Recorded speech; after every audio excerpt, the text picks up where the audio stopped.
In Colombia, mobilizations continued this Monday for the 41st day, after the National Strike Committee announced the suspension of the dialogue process with the government of President Iván Duque.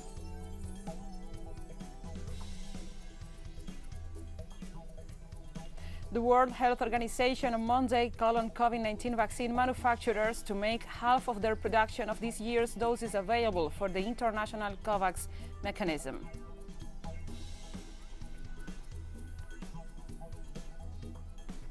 From the headquarters of TeleSUR English in Havana, Cuba, this is From the South. I'm Gladys Quesada.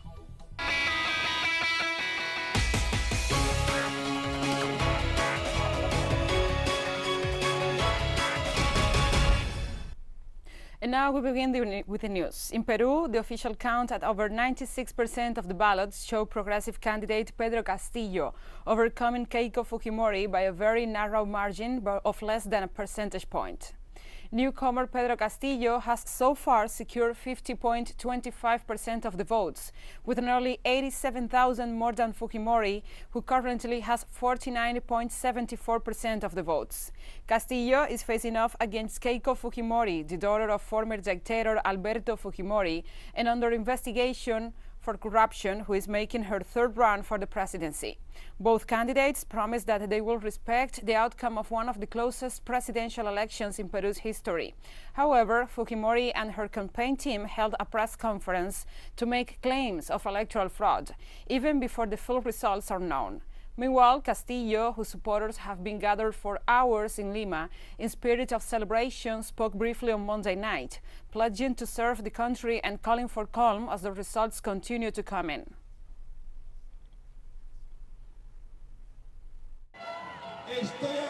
I stand here in front of you without any personal interest, without any negative intentions. I am here for Peru.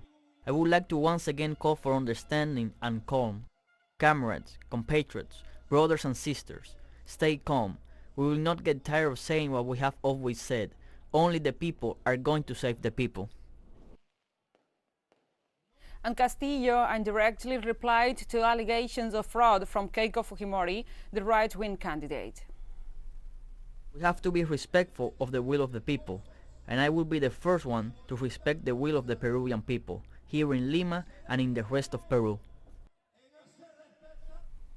On Twitter, Peruvian presidential candidate Pedro Castillo shared a statement by his Free Peru party, calling on the electoral authorities to ensure the security of the website where the official vote count is being published. The party also called for the National Office of Electoral Processes to follow all the established procedures regarding the transparency of the process.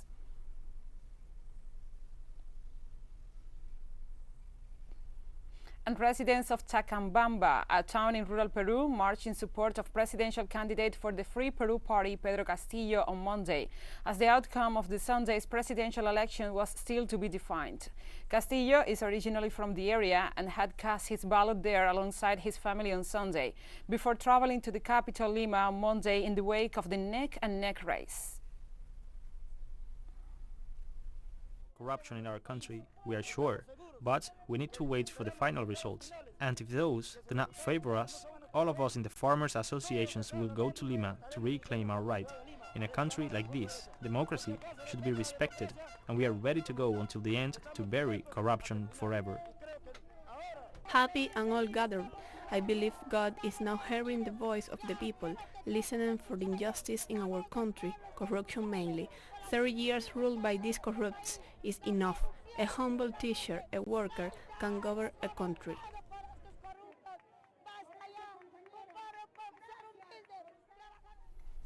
Similar scenes were seen in the northern Peruvian town of Chora on Sunday, where residents mobilized to express their support for Pedro Castillo and reject any attempt by right sectors to steal a victory. There is much distrust among the Peruvian population in the midst of a very tight presidential race and a political elite and system that is majorly discredited for the widespread corruption. Indeed, the population of Chota is concerned about the results that really do not guarantee our victory, because we have democracy at stake, we have development. We have the development of our country at stake, and right now we are fighting against the most organized mafia. So in that sense, we cannot be careless, because here there is no reliability that can calm the population.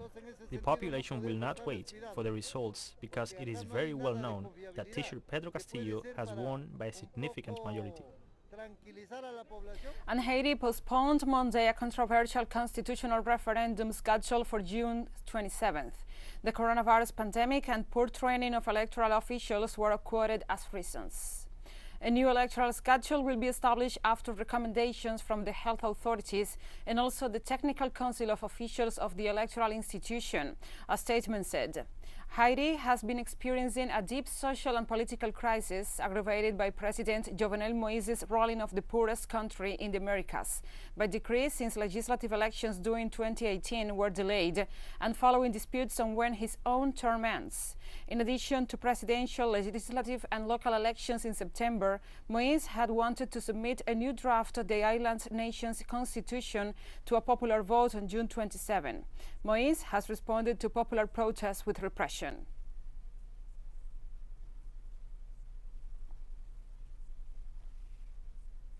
United States Vice President Kamala Harris, visiting Guatemala on Monday to address so-called illegal migration, had a clear message: do not come to the United States. Meeting President Alejandro Giammattei in Guatemala City, Harris said reducing undocumented migration from Central to North America was a priority of the Biden administration. She announced a joint task force on smuggling and human trafficking, a women's empowerment program, and an anti-corruption task force to help Central American law enforcement prosecute cases. Despite the trip being part of the Biden administration's promise to implement a more humane immigration policy after the hardline approach taken by Donald Trump, the message for people facing terrible hardships, a result of the U.S. imperialism in what it views as its backyard, remains the same: stay where you are.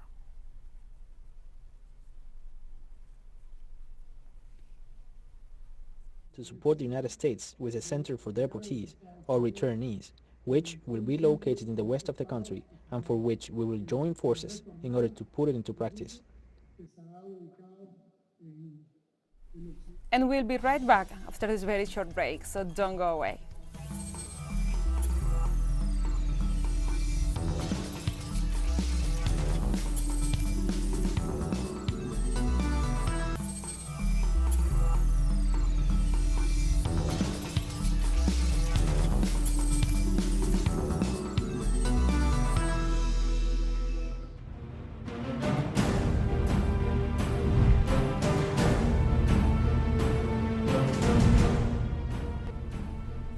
Welcome back.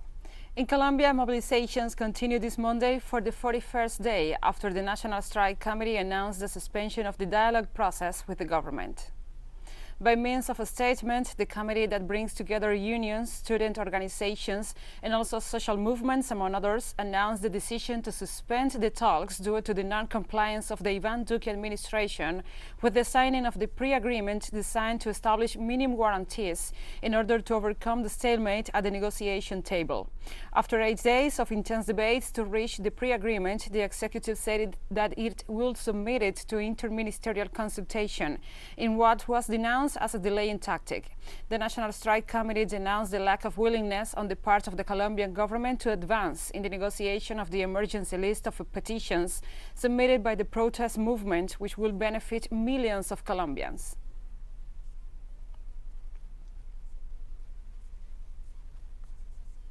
The Colombian government met this Monday with a delegation sent by the Inter-American Commission on Human Rights to investigate the abuses by security forces against peaceful protesters. The move followed pressure from the National Strike Committee for the Iván Duque administration to authorize the visit. Is for the control entities, the Prosecutor's Office, the Attorney General's Office, and the Ombudsman Office to provide the commissioners of the IACHR with a report on what has been happening in Colombia since 28 April. In the context of Colombia's national strike, the movement has re-signified urban sites as a new symbols of the epic struggle they are part of. Let's take a look at one of them in the capital, Bogotá. This is La Calle del Aguante, or the Street of the Brave, in southern Bogotá, so dubbed by the young members of the so-called front line of the protest movement. Equipped with makeshift shields, stones, and whatever they have at hand, the youngsters fight off the ill-famed mobile anti-riot squadron of the Colombian police. This area of the Chicala neighborhood surrounds a station of Bogotá's Transmillennium bus system that has also been rebaptized. It is now the Resistance Portal, or Postal de la Resistencia, the scene of police atrocities in the framework of Colombia's national strike.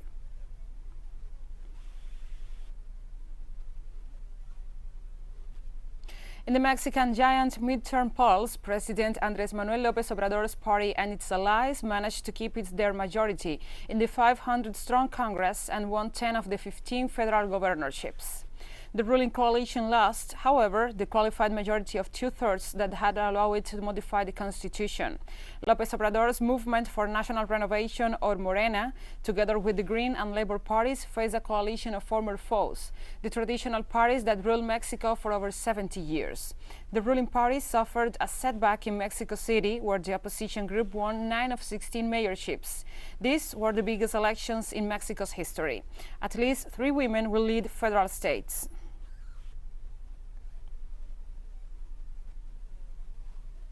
On Monday, just over 1.6 million Mexican students went back to school in a gradual and voluntary return to classes after almost 15 months of virtual learning due to the COVID-19 pandemic. School children in 13 of the country's 32 states returned to the classrooms after their regions turned green, according to the epidemiological indicator system. The government decided to make the return to public and private schools voluntary, despite the fact that the country has completed 21 weeks with a downward trend in the epidemic indicators. As a result of the vaccination campaign, a strict health protocol will be maintained in educational centers, which provides for the immediate closure of schools as soon as a positive case is detected.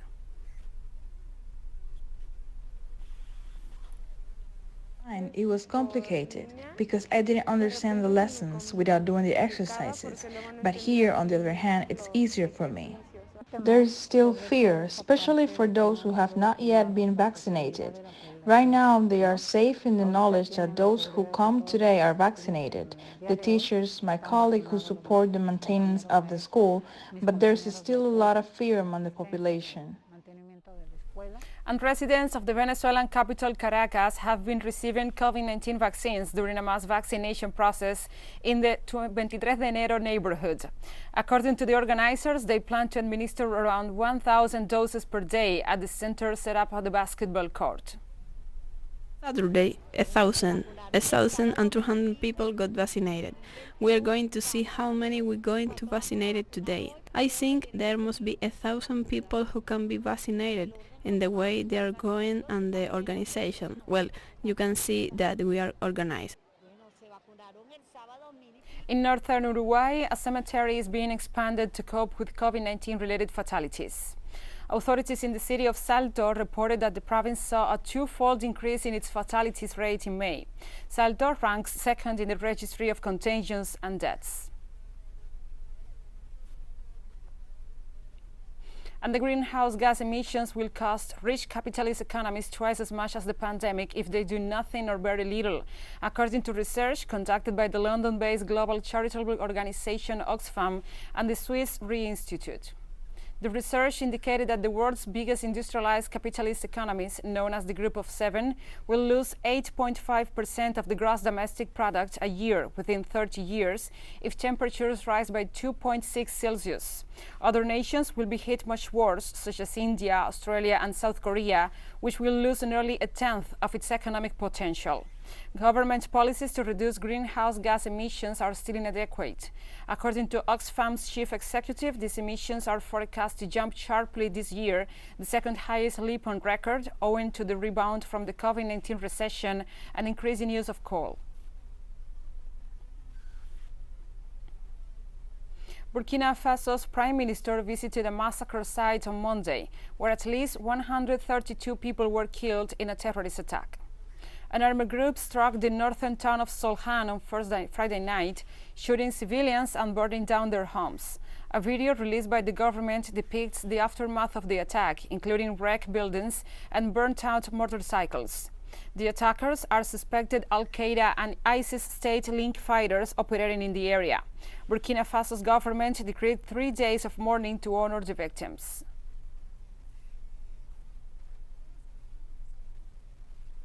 The first time in our country that we have had an attack with such massive devastation of the population of our country.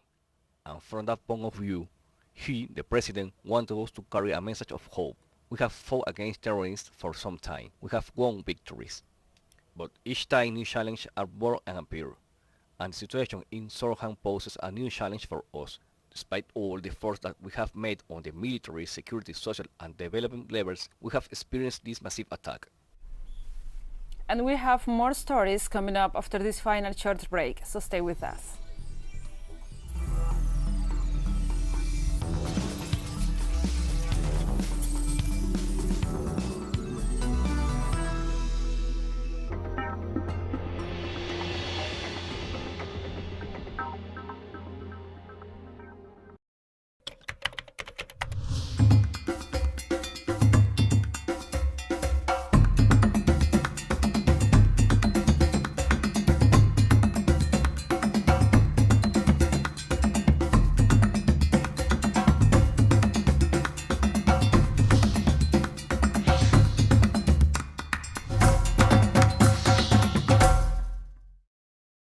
¿Qué tal? Sean todos muy bienvenidos a Vidas. Hay lugares donde el arte se unifica con el orgullo de los pueblos. Y esos lugares están llenos de colores, alegría, pasión, tradiciones, arraigo, valor y entrega. Real Life. Fridays. Only on TeleSUR. The life is full of moments. Moments of fight. Moments of hope. Moments that transcend. Moments that you can live in. TeleSUR documentaries. Sundays. Only on TeleSUR.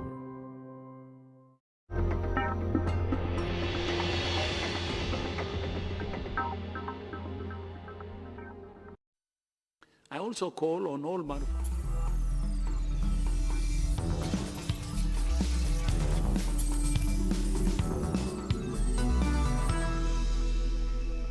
Welcome back. The World Health Organization on Monday called on vaccine COVID-19 manufacturers to make half of their production of this year's doses available for the international COVAX mechanism. The call comes as low-income countries continue to struggle to secure doses, while richer nations have stockpiled more than they need. On all manufacturers to give COVAX first right of refusal on new volumes of vaccines, or to commit 50% of their volumes to COVAX this year. COVAX is the best way to distribute vaccines quickly and equitably. Sharing vaccines now is essential for ending the acute phase of the pandemic. 6 months since the first vaccines were administered, high-income countries have administered almost 44% of the world's doses. Low-income countries have administered just 0.4%. The most frustrating thing about this statistic is that it hasn't changed in months. On Monday, Slovakia became the second European Union member after Hungary to start using Russia's Sputnik V vaccine. The vaccine will be initially rolled out in the Bratislava and Žilina regions and then nationwide. In our youth, we were vaccinated with Russian vaccines, and so far we have been healthy. I trust them. Well, why? Because it is Russian, that is why. Mostly, it is not American. The European Union, the United Kingdom, Switzerland and Norway are using red tape to block the suspension of intellectual property rights on COVID-19 vaccines. At the World Trade Organization, the international charity group Doctors Without Borders said. By filing a counter-proposal, the European governments are delaying a resolution introduced by South Africa and India in October last year, the group said. The initiative seeks a 3-year waiver on patents so that vaccines can be massively produced in developing countries now lacking access to the jabs. The NGO emphasized that the monopolistic practices must be stopped in order to ensure access to vaccines to all who needed them, regardless of where they live.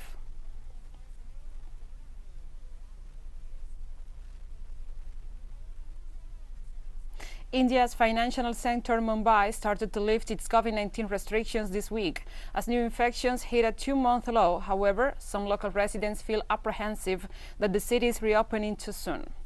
Restaurants can now open at a 50% capacity and allow customers to dine in. However, shopping malls, cinemas, and numbers of other places remain shuttered. Public rail transit in the city is open, but with limited ridership. Maharashtra state, where Mumbai is located, has been one of the most severely hit regions in the country. The state initiated a curfew on March 28th and implemented stricter lockdown measures on April the 5th.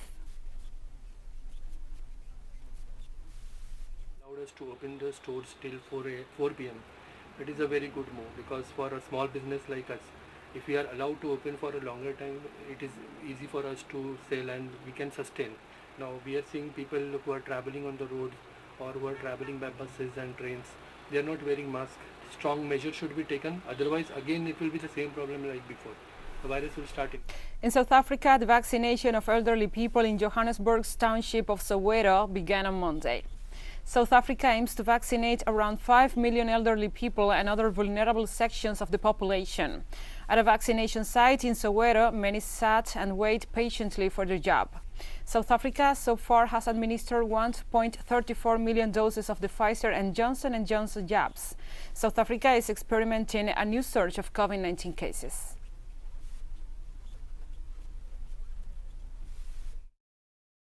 I'm very excited to be receiving the vaccination because coronavirus is affecting the whole world. It is not only us that are being vaccinated but the entire world. So we trust that the number of those affected by the virus will decrease as well since we are being vaccinated. I hope those outside who haven't received the vaccine can come and be inoculated so that we can all be protected against this virus. Congo has approved Russia's Sputnik V Light single-dose COVID-19 vaccine for use. The Russian Direct Investment Fund announced the approval of the vaccine by the Republic of the Congo's Health Ministry on Monday. The 2-dose Sputnik V vaccine had already been approved in the country in March under the Emergency Use Authorization procedure. Sputnik V has thus far been authorized in 67 countries with a total population of over 3.5 billion people.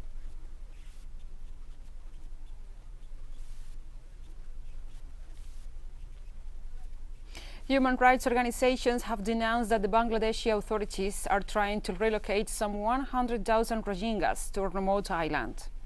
Thousands of people belonging to the Muslim minority have reportedly been moved without their consent, are now being prevented from leaving the 40-square-kilometer island of Bhasan Char in the Bengal Bay.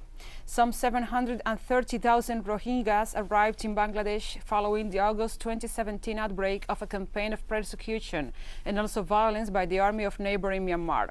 With the intention of easing occupancy in the camps of Cox's Bazar since 2017, Bangladesh had stated its intention to relocate the refugees.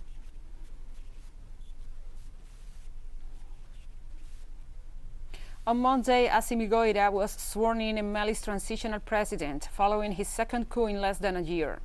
As part of the ceremony, Goïta vowed to honor his country's commitments and reaffirmed the goal of staging elections by next February.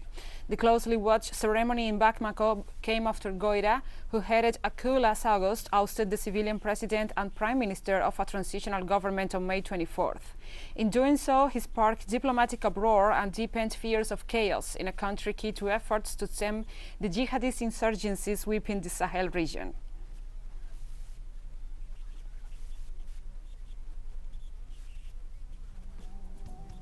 And we have come to the end of this news brief. But remember, you can find this and many other stories on our website at telesurenglish.net.